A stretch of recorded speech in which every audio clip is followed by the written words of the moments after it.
E no Jornal Brasil Atual nós vamos conversar agora com Heleno Manuel Gomes Araújo, presidente da Confederação Nacional dos Trabalhadores na Educação e também representante do Fórum Nacional Popular de Educação no grupo de transição do governo Lula. Muito bom dia, Heleno. Bem-vindo aqui ao Jornal Brasil Atual. Tudo bem com você?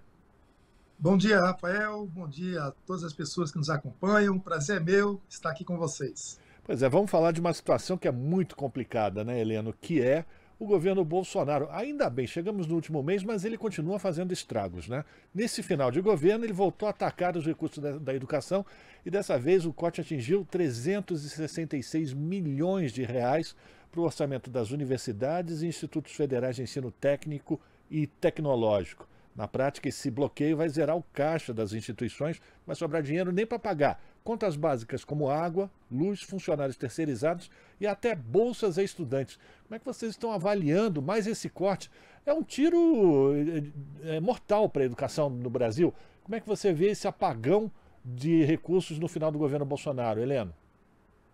Olha, é terrível a situação, né? Um governo que nós, desde o princípio, até mesmo na campanha, quando apresentou os slides referente à educação, foi de ataques permanentes.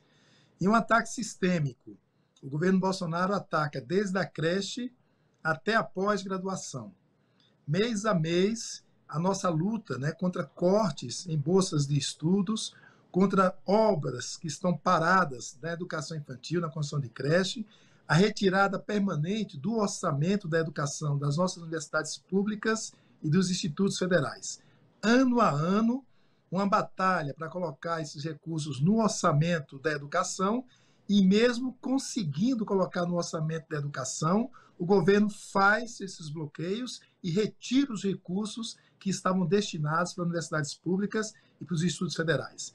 Batalhas permanentes durante esses 4 anos desse desgoverno Bolsonaro. E na reta final faz a mesma coisa. O importante, Rafael, é que as pessoas entendam que esse trabalho, além de criminoso por parte do governo Bolsonaro, ele tem como base aquilo que o golpe de 2016 concretizou, que foi a aprovação da emenda constitucional número 95 de 2016. Uma emenda à Constituição perversa. O Brasil é o único país do mundo que colocou na sua Constituição Federal que durante 20 anos não haverá novos investimentos em políticas públicas, entre elas a educação. Quando a gente lê a Constituição Federal, e lá diz que no mínimo 18% dos impostos o governo federal deve investir em educação, com esta emenda 95 isso está congelado ou derretendo, porque o governo não é mais obrigado a colocar os 18%, porque a emenda 95 diz que ele tem só que recompor a inflação do ano anterior. E, ao mesmo tempo, permite que o governo federal retire recursos da educação para atender outras áreas do governo.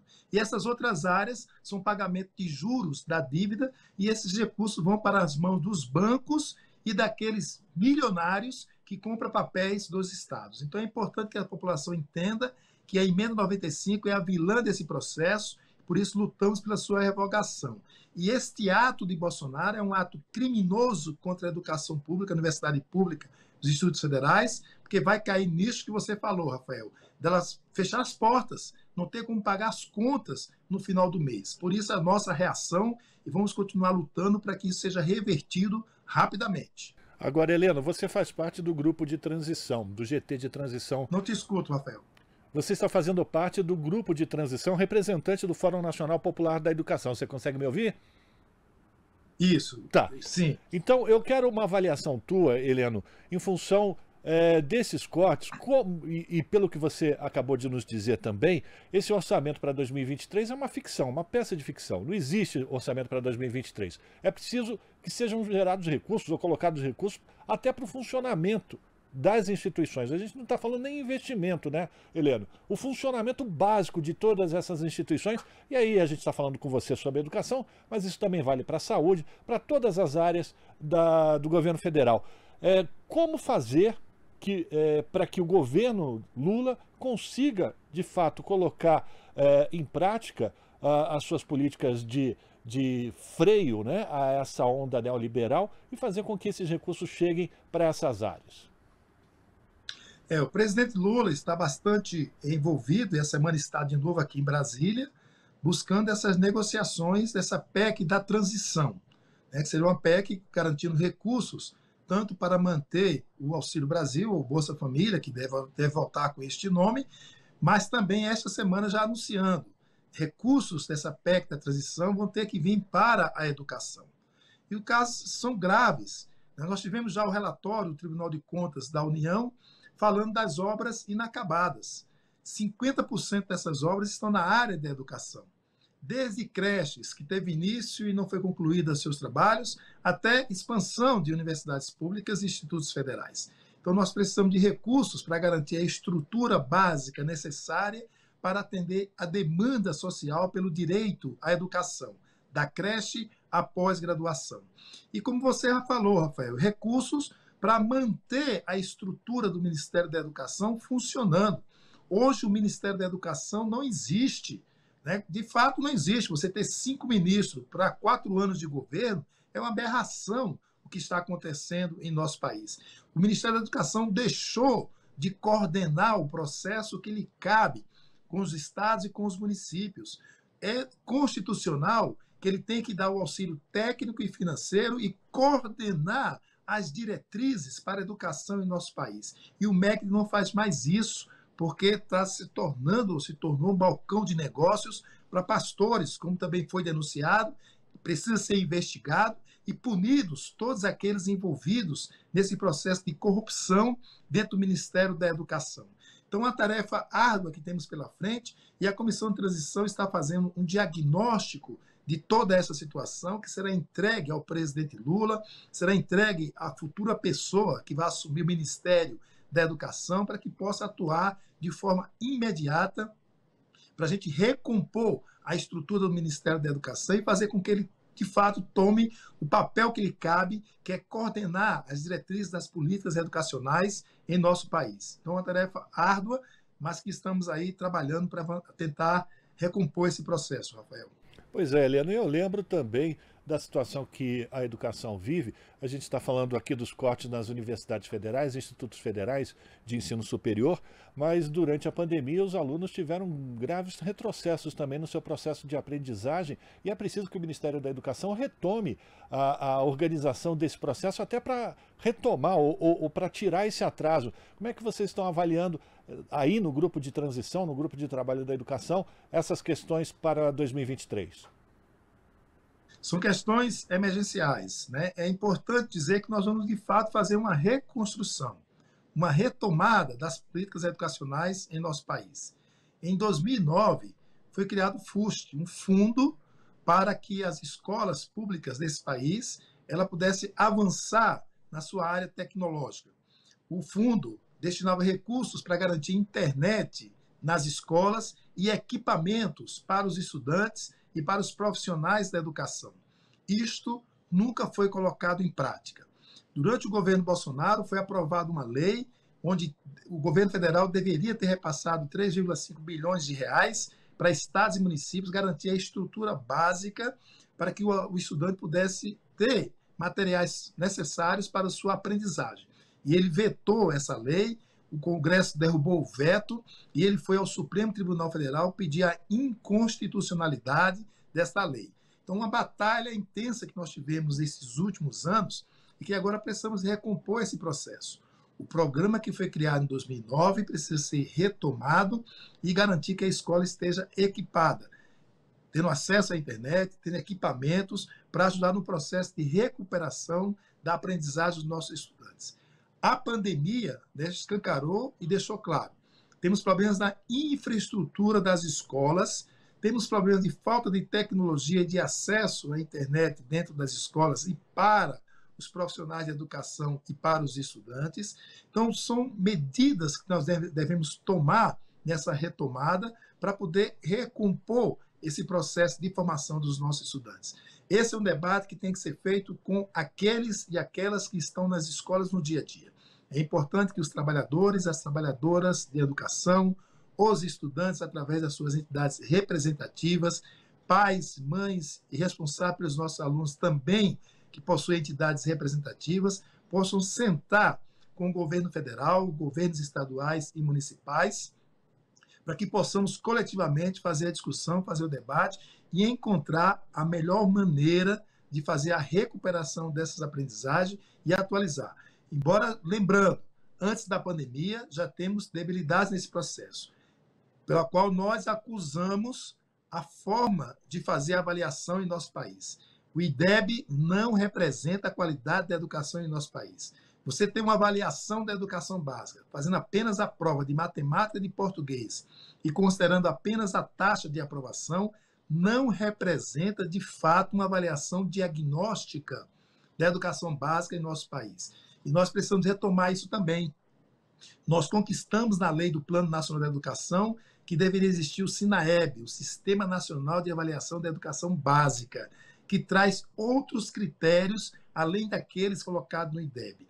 A portaria do SINAEB foi publicada em 2016 e o governo golpista revogou essa portaria. Então, precisamos retomar também esse processo para que possamos ter, de fato, uma avaliação diagnóstica da educação brasileira, começando na creche, até a pós-graduação, e, a partir desse diagnóstico, tomar medidas necessárias para ir reconstruindo esse tecido educacional em nosso país. Então, um trabalho pesado, grande, mas nós, da CNTE, e com certeza o movimento estudantil, estamos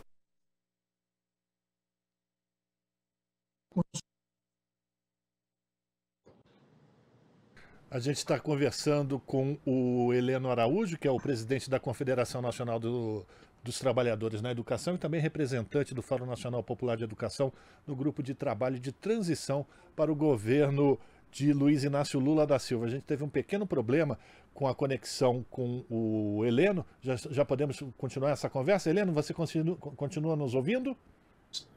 Sim. Eu escuto bem. A gente teve um rápido corte no final da tua fala, mas isso não atrapalhou o entendimento do teu raciocínio. Mas eu queria uma avaliação tua. Você, quando diz que existem recursos para a área tecnológica do FUST, inclusive, mas é preciso que os trabalhadores estejam muito participantes desse processo, de como será realizado, ou serão realizados esses investimentos. É óbvio que ninguém discute a necessidade de você colocar tecnologia nas escolas, internet e tudo mais, mas a minha preocupação esse recurso ele não pode ser apropriado pela iniciativa privada com ensino à distância, da mesma forma como eles tomaram ou ganharam espaço com o ensino superior, isso pode chegar também no ensino médio, por acaso? Sim, esse é um risco que está colocado isso. Você vê, por isso que nós lutamos pela revogação da lei do novo ensino médio. Revogar, porque ela permite que até 40% do currículo no ensino A gente realmente está com uma dificuldade. Heleno, você consegue nos ouvir? Heleno? Jornal Brasil Atual, a gente está... Heleno, você consegue nos ouvir? A gente está com um problema sério de conexão. A sua internet está falhando muito. Você consegue nos ouvir, Heleno? Bom, enfim, a gente vai tentar retomar o contato com o Heleno Araújo, que é o presidente da Confederação Nacional dos Trabalhadores na Educação e também o representante do Fórum Nacional Popular de Educação no grupo de transição do governo Lula. A gente está conversando sobre mais esse ataque do governo de Bolsonaro, no final do governo de Bolsonaro, com os recursos destinados às universidades federais, institutos federais e também quais são as perspectivas para o próximo governo através do trabalho que está sendo realizado, das discussões que estão sendo realizadas pelo grupo de transição para o governo Lula. Temos continuidade agora com Heleno? Ainda é possível? Heleno, você novamente tivemos problema com a sua conexão, então eu queria que você falasse exatamente sobre esses riscos com essa modificação para o ensino médio. Isso.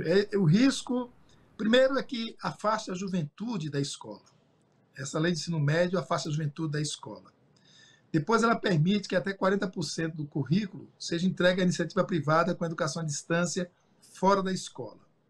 E terceiro, ela descaracteriza a profissão de professor e professora, quando autoriza a contratação pelo notório saber. Então, essa lei ela é perversa para a juventude, para os profissionais da educação e privatiza o ensino médio brasileiro. Por isso nós lutamos pela revogação da lei do novo ensino médio, Rafael. Perfeito. E quando é que vocês devem entregar, Heleno, o resumo dessas propostas que vocês vêm discutindo nesse grupo de trabalho no governo de transição? Qual a expectativa de vocês para a entrega desse relatório? Hoje, dia 30, será entregue o primeiro relatório. Ontem a comissão se reuniu, fechou o relatório. Hoje será entregue à coordenação geral o primeiro relatório. E o segundo, que finaliza os trabalhos, será entregue dia 11 de dezembro. Perfeito. Vamos então terminar aqui essa nossa conversa com a Helena. A gente está tendo uma certa dificuldade, viu, Helena, com a conexão na internet.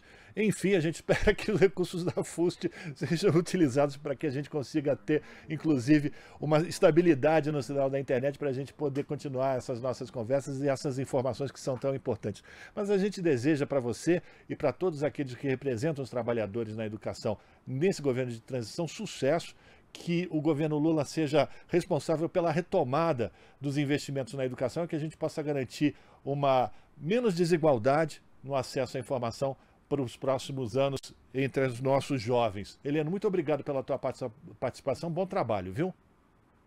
Obrigado, Rafael. E olha que eu estou falando aqui de Brasília e estamos com problemas de conexão. Fico imaginando lá no interior do meu estado, lá de Pernambuco, como é que fica a situação dos meus colegas professores, professoras e dos nossos estudantes. Então isso é um caso sério, o país tem um potencial de resolver isso e a esperança é que a gente possa resolver com este novo governo do presidente Lula. Muito obrigado, Rafael, pelo convite, por estar aqui com vocês. Um bom trabalho, uma boa manhã, um bom dia para todos nós. Obrigado, Heleno, para todos nós. Conversamos com Heleno Manuel Gomes Araújo Filho, presidente da Confederação Nacional dos Trabalhadores na Educação e representante do Fórum Nacional Popular de Educação no grupo de trabalho de transição do governo Lula, aqui no Jornal Brasil Atual. Você está ouvindo Jornal Brasil Atual. As notícias que os outros não dão.